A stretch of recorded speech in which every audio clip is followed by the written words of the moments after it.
اعوذ باللہ من الشیطان الرجیم، بسم اللہ الرحمن الرحیم۔ اردو ورلڈ کے معزز ناظرین، السلام علیکم۔ موت لکھی نہ ہو تو موت خود زندگی کی حفاظت کرتی ہے۔ جب موت مقدر ہو تو زندگی دوڑتی ہوئی موت سے لپٹ جاتی ہے۔ زندگی سے زیادہ کوئی نہیں جی سکتا تو موت سے پہلے کوئی نہیں مر سکتا۔ دنیا کے بزدلوں کو میرا یہ پیغام بھجوا دو کہ اگر میدان جنگ میں موت ہوتی تو اس خالد بن ولید کو موت بستر پر نہ آتی۔ میں 100 سے زیادہ جنگوں میں شریک ہوا، میرے جسم پر بال برابر بھی جگہ نہیں جہاں تیر یا نیزے کا زخم نہ ہو۔ اس کے باوجود مجھے بستر پر موت آ رہی ہے۔ یہ وہ تاریخی الفاظ ہیں جو مرنے سے پہلے ایک بہادر اور عظیم سپاہی کی زبان سے نکلے، جس نے ساری عمر اسلام کی خدمت کی، جنہوں نے جنگ موتا میں مسلمانوں کی فتح میں اہم کردار ادا کیا، جس میں ان کے ہاتھوں سے 9 تلواریں ٹوٹی، جنہوں نے فتح مکہ کے دن رسول اللہ صلی اللہ علیہ وآلہ وسلم کے حکم پر اوزا نامے بت کی ٹکڑے ٹکڑے کیے۔ اور حضرت خالد بن ولید ہی وہ صحابہ ہیں جنہیں حضرت محمد صلی اللہ علیہ وآلہ وسلم نے سیف اللہ یعنی اللہ کی تلوار کا لقب دیا۔ حضرت خالد بن ولید کو اللہ تعالیٰ نے بہت بہادری اور جرأت سے نوازا۔ اپنے اسلام قبول کرنے کا واقعہ حضرت خالد بن ولید رضی اللہ تعالیٰ عنہ یوں بیان کرتے ہیں کہ ہم جمع ہو کر مکہ پہنچے۔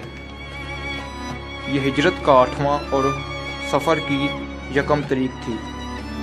رسول اللہ صلی اللہ علیہ وآلہ وسلم کو ہمارے آنے کی خبر پہلے ہی ہو چکی تھی، اور آپ صلی اللہ علیہ وآلہ وسلم بے حد خوش تھے۔ میں نے اچھا لباس پہنا ہوا تھا اور رستے میں تھا کہ میرا بھائی مجھ تک پہنچا اور کہنے لگا کہ جلدی کرو، رسول اللہ صلی اللہ علیہ وآلہ وسلم کو تمہارے آنے کی خبر ہو چکی ہے اور رسول اللہ صلی اللہ علیہ وآلہ وسلم تمہارا انتظار کر رہے ہیں۔ میں جب رسول اللہ صلی اللہ علیہ وآلہ وسلم کے پاس پہنچا تو میں نے سلام پیش کیا تو انہوں نے بہت محبت سے جواب دیا۔ پھر میں نے کلمہ پڑھا اور نبی پاک صلی اللہ علیہ وسلم نے فرمایا کہ ساری تعریفیں اللہ کے لیے ہیں جس نے تمہیں ہدایت دی۔ حضرت خالد بن ولید نے فرمایا، اے اللہ کے رسول، آپ کو معلوم ہے کہ میں جنگوں میں حق سے منہ موڑ کر آپ کے خلاف جنگیں لڑتا رہا ہوں، اس لیے آپ اللہ سے دعا فرمائیں کہ اللہ مجھے معاف فرما دے۔ آپ صلی اللہ علیہ وسلم نے فرمایا کہ اسلام سے پہلے کی تمام غلطیوں کو اسلام معاف فرما دیتا ہے، لیکن حضرت خالد بن ولید کے بار بار کہنے پر آپ صلی اللہ علیہ وآلہ وسلم نے ان کے حق میں دعا فرمائی۔ حضرت خالد بن ولید کے والدین کا شمار قریش کے سرداروں میں ہوتا تھا۔ ان کے والد کا تعلق قبیلہ بنو قاس سے تھا۔ اس قبیلے کے پاس زمانہ جاہلیت میں جنگی سامان اور گھوڑوں کی حفاظت کا ذمہ تھا۔ اسی وجہ سے حضرت خالد بن ولید جاہلیت اور اسلام دونوں میں اہم جنگوں میں شریک رہے۔ حضرت خالد بن ولید بہت بہادر تھے۔ ان کی بہادری کا ایک واقعہ ہے کہ ایک بار ان کے سامنے زہر لایا گیا۔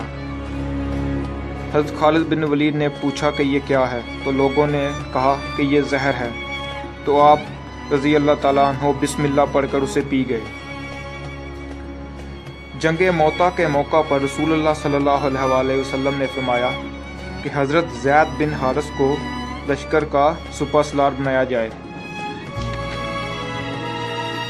آپ صلی اللہ علیہ وسلم نے فرمایا کہ اگر زید شہید ہو جائیں تو حضرت جعفر، اور اگر حضرت جعفر علیہ السلام شہید ہو جائیں تو عبداللہ بن رواحہ اس لشکر کی نمائندگی کریں گے۔